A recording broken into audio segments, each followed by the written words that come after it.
लेकिन आपने जैसे अभी बाइफर्केशन बताया, 50% हमारे एक्शन कर्म, हाँ, 25% हमारा बिहेवियर, बाकी 25% क्या है सर? उसमें एस्ट्रोलॉजी, हम्म। उसमें न्यूमरोलॉजी, हम्म। उसमें पॉमिस्ट्री, हम्म। उसमें वास्तु, हम्म। ये सब उसमें ओके, आ जाता है सारा। कैलकुलेट हम कर सकते हैं। ओके। अब जो 25% बचा उसमें 15%, 10% ज्योतिष है, बट ज्योतिष ज्ञान है, हम्म। उपाय नहीं है। ओके। ज्योतिष नॉलेज है उपाय नहीं कि है। ये कष्ट क्यों है। हम्म। पर ज्योतिष चीज काम करता है। अगर मैंने बोला कि यार तुमने पिछले जन्म में, जैसे एक छोटा सा उदाहरण है, जी।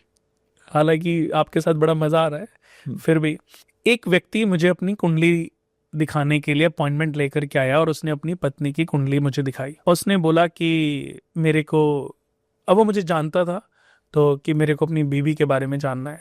मैंने क्या जानना है इसके बारे में, हम्म। कि ये बेवफा है, ये कुलक्षणी है, ये बहुत ही बदतमीज है, इसका अफेयर चल रहा है। मैंने आज इसको रंगे हाथों पकड़ लिया। हम्म। अब वो कुंडली दे के मेरे साइड में आ गया कि अब बताओ मुझे क्या करना चाहिए। हम्म। तो मैंने इसको बोला कि इसकी कुंडली मैंने बंद कर दी। हम्म। मैंने कहा मुझे अपनी कुंडली दिखाओ। ओके। हम्म। कह रहा मेरी कुंडली, पर मेरे को तो बीबी के बारे में जानना है, मेरी तो बीबी करेक्टर लूज है, बीबी ये है, बीबी वो है। मैंने कहा ये जो तुमने अभी मुझे बातें बताई, तुम्हें बीबी का तो पता चल ही गया, हम्म। सही बात है। अब मुझे बीबी के बारे में क्यों जानना। हम्म। भाई मैं क्या बताऊं, जब तुम्हें सब पता ही है, हम्म। तो बीबी के बारे में मुझसे सुन के क्या करोगे। तुमने तो उसको रंगे हाथों पकड़ भी लिया। हम्म।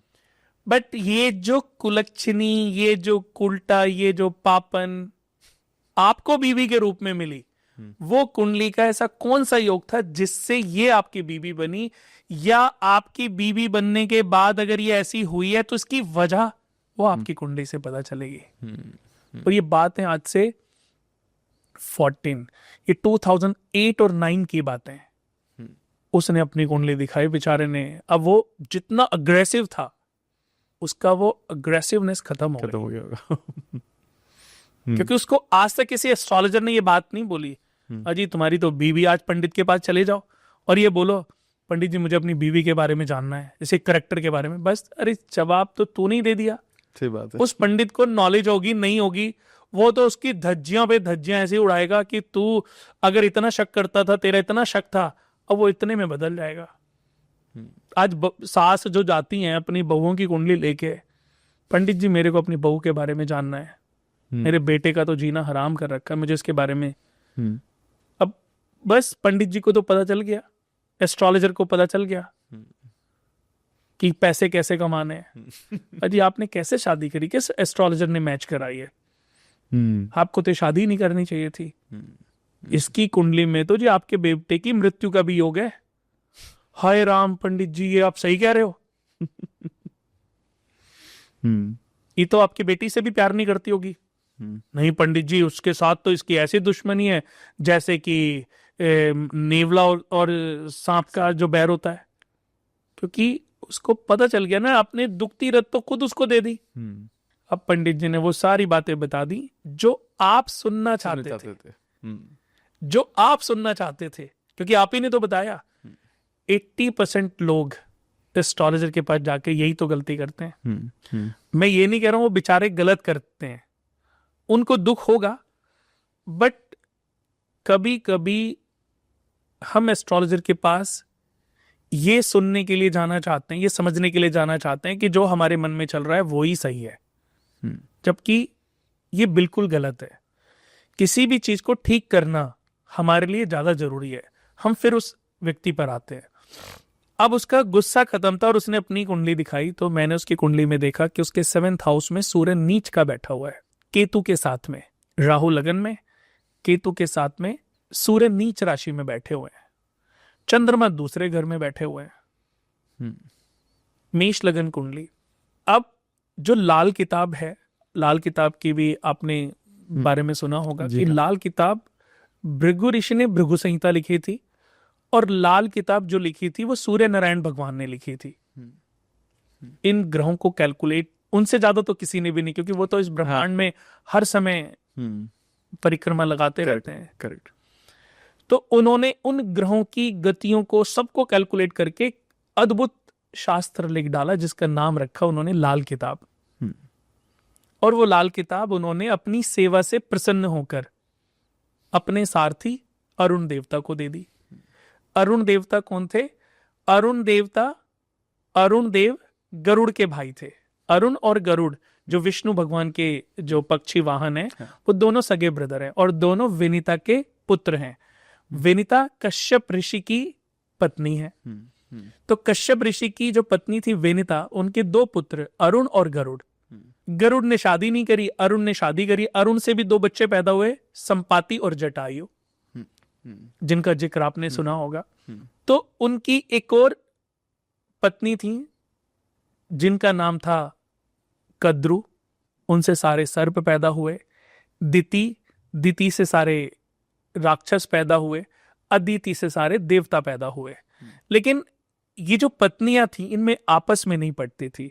कद्रु और विनीता की कभी नहीं पटी, दिति और अदिति की आपस में कभी नहीं पटी। उनकी जो द्वेष, अदिति माता तो बहुत अच्छी थी, तो सूर्य भगवान ने बाद में उनकी तप सेवा से प्रसन्न होकर, तपस्या से प्रसन्न होकर, उनके गर्भ में धारण होकर के उनके गर्भ से जन्म लिया। तो सूर्य देखा जाए तो प्रत्यक्ष भगवान ही है, और उन्होंने ही इस पूरे ब्रह्मांड को सबसे ज्यादा कैलकुलेट किया है।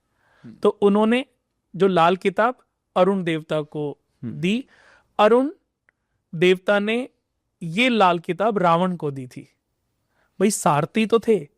आज एक चीज मैं बताता हूं, हनुमान जी राम भक्त हैं। हनुमान जी को अगर ये पता चले कि ये जो दुश्मन है, ये जो लोग हैं, ये लोग रामचंद्र जी से युद्ध करना चाहते हैं और राम जी प्रभावित हो सकते हैं, तो वो हनुमान जी पहले पूरी ताकत लगाएंगे, पूरी कोशिश करेंगे, क्योंकि वो तो उनके भक्त हैं ना, कि ये युद्ध ना हो। अगर उनको ये फीलिंग आ जाए कि राम जी को जरा भी नुकसान हो सकता है, हालांकि चलो वो तो प्रभु हैं, राम जी उनको तो, वो तो भगवान है, विष्णु जी के अवतार हैं। ऐसे ही अरुण देवता को पता चला कि रावण जो है सूर्य भगवान से युद्ध करना चाहता है, उनके लोक को जीतना चाहता है। और अरुण देवता ये जानते थे कि सूर्य भगवान पर विजय तो पाई नहीं जा सकती, क्योंकि सूर्य भगवान विलुप्ति नहीं हो सकते। कोई भी युद्ध करेगा तो विष्णु भगवान, शिव भगवान, ब्रह्मा जी हस्तक्षेप करेंगे, लेकिन वो प्रभावित कर सकता है, समय खराब कर सकता है, कुछ ना कुछ नुकसान पहुंचा सकता है, क्योंकि रावण के पास भी चंद्रहास है, रावण के पास भी असीमित शक्तियां हैं, सभी देवताओं को वो हरा चुका था, ग्रहों को बंदी बना चुका था। तो अरुण देवता ने रावण को लाल किताब ये कह करके दी, अगर तू इनसे इस युद्ध के विचार को त्यागेगा तो ये मैं शास्त्र तुझे देता हूं, और इससे तू अपनी पीढ़ियों को, अपने बच्चे, कल को जो तेरे बच्चे पैदा होंगे उनको तू तार सकता है। अच्छा, ओके। रावण को, लेकिन रावण विद्वान था, समझ में तो नहीं आया, लेकिन रावण विद्वान था। और विद्वान व्यक्ति के सामने आप पढ़ाई की बातें करो तो एक बार समझने की कोशिश जरूर करता है। तो रावण ने कहा ठीक है, मैं इस शास्त्र को पढ़ के अगर मुझे लगेगा तो मैं विचार त्याग दूंगा। तब रावण ने अरुण देवता से लाल किताब लेकर उसका अध्ययन किया, और उसने वाकई अद्भुत शास्त्र को पाया। उसने देखा कि ये तो अद्भुत है, तब उसने रावण संहिता लिखी।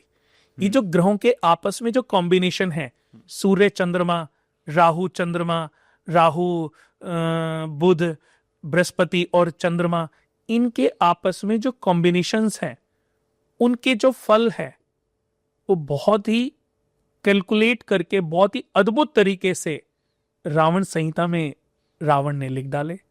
उसने रावण संहिता लिख डाली लाल किताब को पढ़ के, कि तो बहुत ही प्यारा और अमर ग्रंथ है। इससे तो उसने पढ़ करके ही, तो लाल किताब को पढ़ करके ही, समझ करके ही तो उसने ये पाया कि अगर इन ग्रहों के आधार पर एक ऐसा समय पर बच्चा पैदा किया जा सकता है जिस बच्चे को कोई मार ही ना सकता हो, यानी कि उसको मारने के लिए ऐसा व्यक्ति चाहिए जो 14 वर्ष सोया ना हो, जो 14 वर्ष जिसने किसी स्त्री को स्पर्श ना किया हो, 14 वर्ष जिसने कुछ खाया ही ना हो, सोया ना हो, खाया ना हो, किसी स्त्री को स्पर्श ना किया हो, ऐसा पुरुष होगा तो मेरे बच्चे का, ऐसे योग में उसने अपने बच्चे को पैदा किया। लेकिन कहते हैं ना, जिसका जन्म होता है तो मृत्यु के योग भी बन जाते हैं। वो रामचंद्र जी का 14 वर्षों का वनवास, लक्ष्मण जी भी साथ हो लिए। वो सोते थे तो उन्होंने अपनी निद्रा अपनी पत्नी को दे दी थी। वो सोए नहीं 14 वर्ष, और उन्होंने कभी कुछ खाया भी नहीं। तो पूछा गया कि भाई तुम्हें तो रोज खाना मिलता था, रोज फल मिलते थे। तब उन्होंने बोला कि भाई आपने हमेशा जो फल कहा कि ये तुम्हारा हिस्सा है, आपने कभी ये बोला ही नहीं कि खा लो। अब त्याग देखो कितना बड़ा था। तो रामचंद्र जी के दिए हुए प्रसाद को कभी भी लक्ष्मण जी ने ग्रहण नहीं किया, क्योंकि रामचंद्र जी ने या माता ने ये बोला कि ये लक्ष्मण का हिस्सा है, ये मेरा हिस्सा है, ये प्रभु का हिस्सा है। कि आपने बोला नहीं इसलिए मैंने खाए नहीं। तो लेकिन ये मृत्यु लिखी थी ना मेघनाथ की, तो इसलिए ऐसा होना था। कहते हैं ना, जिसका जन्म हुआ है तो उसका। अब रावण क्योंकि विद्वान था तो उसने रावण संहिता लिखी, और जितने भी ये ऋण हैं, जितने भी ये दोष हैं, जितने भी ये गज केशरी योग, बुध आदित्य योग, चंद्र मंगल महालक्ष्मी योग, भद्र महापुरुष योग, रुचक महापुरुष योग, शश महापुरुष योग, मालव्य महापुरुष योग, कितने करीबन 400 450 योग हैं, अच्छे भी और बुरे भी। अखंड साम्राज्य योग, जैमिनी राजयोग, चंद्र और शुक्र से बनता है। अब ये योगों की रचना किसने करी? योगों की रचना करी रावण ने अपनी रावण संहिता में। तो देखा जाए रावण क्योंकि विद्वान थे। रावण किसके पुत्र थे? विशर्वा ऋषि के। विशर्वा कौन थे? अगस्त ऋषि के भाई और पुलस्त ऋषि के पुत्र। तो उनसे बड़ा विद्वान कौन होगा? तो रावण, आपको मैं बता दूं कि इस ब्रह्मांड में जो फेस को रीड करना आता था केवल ब्रह्मा जी के 10 मानस पुत्रों में से नारद ऋषि को आता था। उन्होंने इस शास्त्र पर अध्ययन किया था और उनको फेस पढ़ना आ गया था, इसलिए वो कहीं भी चले जाते थे, फेस पढ़ते थे और क्वेश्चन निकाल लेते थे, क्योंकि फेस रीडर थे। इसको सामुद्रिक शास्त्र कहते हैं। उसके बाद अगर कोई ज्ञानी हुआ है सामुद्रिक शास्त्र का तो वो रावण हुए हैं। हालांकि कीरो हस्तरेखाएं और इन्होंने बहुत अच्छी किताबें लिखी हैं। उन्होंने बहुत, देखो भविष्य में भी कोई भी हो सकता है। कीरो जी की किताबें मैंने पढ़ी हैं, जो यूएस के एक एस्ट्रोलॉजर हुए हैं। उनकी किताबों को मतलब काफी अच्छा मुझे लगा कि उनको नॉलेज, उन्होंने अपने जीवन में बड़ी नॉलेज, और उस नॉलेज को उन्होंने बुक का रूप दिया। हालांकि ये फायदेमंद तो है हमारे लिए कि उन्होंने हमें समझने के लिए एक इजी वे दिया। तो रावण के बारे में भी मैं बता दूं कि रामचंद्र जी को जब स्वयंवर में गए थे, सीता माता के स्वयंवर में, तो रामचंद्र जी को पहचान गए थे कि नर के रूप में नारायण है। फेस रीड करने के बाद उनके फेस पे तेज ही इतना था। राम जी को तो बहुत लोगों ने पहचाना उनके तेज से, लेकिन रावण ने तो पूरा कैलकुलेट कर लिया, और रावण ने धनुष को हाथ ही नहीं लगाया। ये तो रामायण में जो दिखाया जा रहा है ना, ये रावण का नेचर ऐसा था ही नहीं। ऐसा नहीं कि जो पिक्चर में गुंडे को बलशाली, गुंडे को जितना क्रूर दिखाएंगे उतना हमें अट्रैक्शन बढ़ेगा। तो रावण को सिर्फ इसीलिए क्रूर दिखाया क्योंकि हमें उसको क्रूर ही देखना था। राम जी को भगवान देखना था, उनको सौंदर्य दिखा दिया। तो मैं आपको बता दूं कि रावण ने जब रामचंद्र जी को देखा तो हाथ जोड़ के ये निवेदन किया कि हे राम, निमंत्रण देता हूं तुमको मैं लंका आने का, लंका को पार लगाने का, लंका को मोक्ष दिलाने का। लेकिन रामचंद्र जी ने विश्वामित्र जी की वजह से, वो 2 साल के लिए बंधे हुए थे, तो उनके निवेदन को ठुकरा दिया। तब रावण ने रामचंद्र जी को बोला था कि हे राम, मैं तुम्हारी दाईं आंख पर तुम्हारा 14 वर्ष का वनवास, तत्पश्चात तुम्हारी बाईं आंख पर तुम्हारे पिता का स्वर्गवास देख रहा हूं, और तुम क्या मेरे निवेदन को ठुकराते हो? मैं ऐसे योग, ऐसे हालात पैदा करूंगा कि तुमको लंका में आना पड़ेगा, लंका को मोक्ष दिलाना पड़ेगा। तो रावण ने ये जो सीता माता का हरण, ये सब जो है, ये उसकी एक लीला थी। उसकी एक लीला थी। उसने सीता माता का हरण सिर्फ रामचंद्र जी को, पूरी राक्षस जाति को मोक्ष दिलाने के लिए किया। हमारे बहुत दर्शक ये जानते भी होंगे, क्योंकि रावण और कुंभकर्ण कौन थे? विष्णु जी के द्वारपाल जय और विजय। आप गूगल पे सर्च करके जय और विजय के बारे में पढ़ोगे तो हिरण्याक्ष और हिरण्यकश्यप के रूप में इनका पहला जन्म हुआ, रावण और कुंभकर्ण के रूप में दूसरा जन्म, और कंस और शिशुपाल के रूप में इनका तीसरा जन्म हुआ, क्योंकि उनको सनकादिक ऋषियों से श्राप मिला था। जो रावण और कुंभकर्ण यानी कि जय और विजय जो विष्णु जी के द्वारपाल थे। ये भी एक लंबी कथाएं हैं, उन कथाओं में मैं घुसना नहीं चाहता। तो हर कर्म का अच्छे का भी और बुरे का भी फल है। तो कहते हैं रावण ने तो अपनी पूरी राक्षस जाति, कभी हमें पीछे की भावनाएं पता ही नहीं होती और हम प्रेजेंट फ्रंट देख करके ही आइडिया लगा लेते हैं।